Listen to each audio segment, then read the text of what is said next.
Hi hello നമസ്കാരം. പുതിയൊരു വീഡിയോയിലേക്ക് എല്ലാവർക്കും സ്വാഗതം. അപ്പോൾ ഇന്ന് കുറച്ച് കണവ കിട്ടിയിട്ടുണ്ട്. കണവയെന്നും കൂന്തലെന്നും ഒക്കെ പറയും.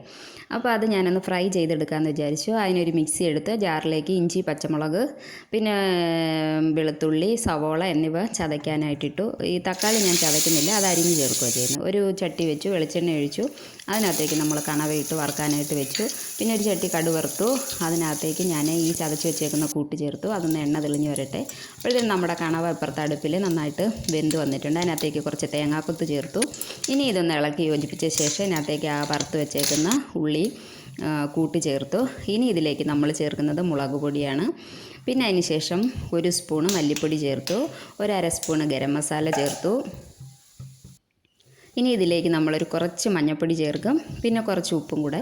എന്നിട്ടിത് നന്നായിട്ട് ഇളക്കി യോജിപ്പിച്ച് കുറച്ച് നേരം അടച്ച് വയ്ക്കും. കണവ എണ്ണയിൽ കിടന്ന് നന്നായിട്ട് വെന്ത് വന്നു. അപ്പോഴത്തേനും ഇത് ഇച്ചിരി ഹാർഡാവും, എന്നാലും നല്ല ടേസ്റ്റാണ്. അപ്പോഴത്തേനും ആവശ്യത്തിനുള്ള മല്ലിയില ഇട്ടു. പിന്നെ കുരുമുളക് പൊടി ഇട്ടതിൻ്റെ വീഡിയോ കട്ടായിപ്പോയി, കുരുമുളക് പൊടിയും ഇട്ടു. അങ്ങനെ വളരെ രുചികരമായ കണവ ഫ്രൈ ആണിത്.